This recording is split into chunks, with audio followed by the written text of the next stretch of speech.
الرحمن الرحیم۔ معزز سامعین حضرات، نبی پاک صلی اللہ تعالیٰ علیہ وآلہ وسلم کے منہ مبارک یعنی بال مبارک کی عظمت و شان اور معجزات کے حوالے سے گفتگو چل رہی تھی۔ بخاری و مسلم شریف میں حدیث مبارکہ ہے، حضرت انس رضی اللہ تعالیٰ عنہ فرماتے ہیں کہ جب نبی رحمت صلی اللہ تعالیٰ علیہ وآلہ وسلم مزدلفہ سے منی تشریف لائے اور کنکریاں مار کر جب فارغ ہوئے اور قربانی کر کے اپنے مکان پر جب آقا کریم علیہ السلام تشریف لے گئے تو آپ نے ایک حجام کو بلایا۔ اس نے نبی رحمت صلی اللہ تعالیٰ علیہ وآلہ وسلم کے سر مبارک کے دائیں طرف سے بال مونڈے اور نبی پاک صلی اللہ علیہ وسلم نے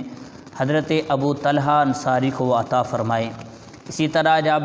بائیں طرف سے بال منڈوائے تو وہ بھی حضرت ابو طلحہ انصاری کو عطا فرمائے اور فرمایا کہ اس کو لوگوں میں تقسیم کر دیا جائے۔ تو معزز سامعین حضرات، اس سے پتہ چلتا ہے کہ صحابہ کرام علیہم الرضوان نبی پاک صلی اللہ تعالیٰ علیہ وآلہ وسلم کے بال مبارک کو بطور تبرک اپنے پاس رکھا کرتے تھے اور نبی پاک صلی اللہ علیہ وآلہ وسلم ان میں تقسیم فرمایا کرتے تھے۔ اسی طرح بخاری شریف میں حدیث مبارکہ ہے، حضرت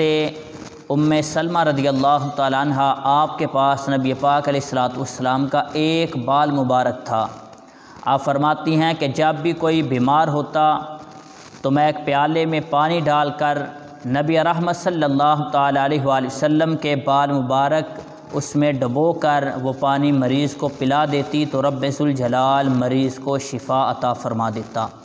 اور اسی طرح شواہد النبوہ میں ہے، حضرت ام عمارہ رضی اللہ تعالیٰ عنہ فرماتی ہیں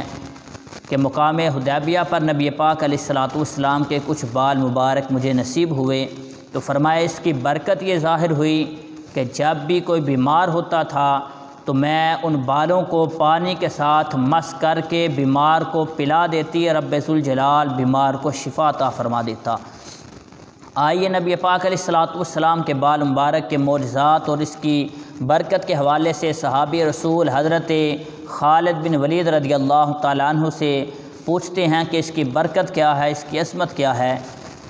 تو اے صحابی رسول حضرت خالد بن ولید رضی اللہ تعالیٰ عنہ، آپ جب بھی کسی میدان میں جاتے ہیں رب ذوالجلال آپ کی نصرت فرماتا ہے۔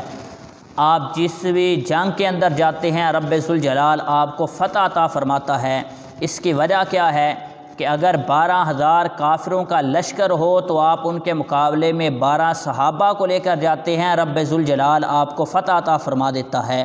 اگر 60,000 کافروں کا لشکر ہو تو ان کے مقابلے میں آپ 60 صحابہ کو لے کر جاتے ہیں، رب ذوالجلال پھر بھی آپ کو فتح عطا فرما دیتا ہے۔ تو حضرت خالد بن ولید فرماتے ہیں کہ میرے سر پہ جو میں نے ٹوپی پہنی ہوئی ہے، اس ٹوپی کے اندر رب ذوالجلال کے پیارے محبوب علیہ السلام کے بال مبارک کو سیا ہوا ہے۔ ان بالوں کی برکت ہے کہ رب ذوالجلال مجھے ہر میدان میں فتح عطا فرماتا ہے، ہر جنگ کے اندر رب ذوالجلال فتح عطا فرماتا ہے۔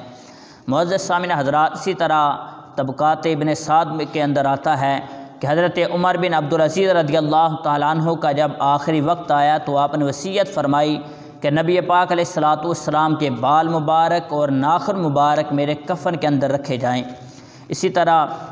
مواہب الدنیا میں آتا ہے کہ حضرت عمر بن عاص رضی اللہ تعالیٰ عنہ نے وصیت کی کہ میرے کفن کے اندر رحمت کونین صلی اللہ علیہ وآلہ وسلم کے بال شریف رکھ دیے جائیں۔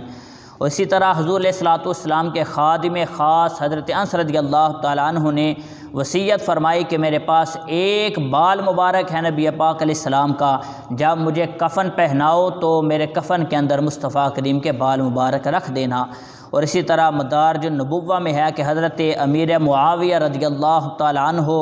آپ نے وصیت فرمائی کہ جب مجھے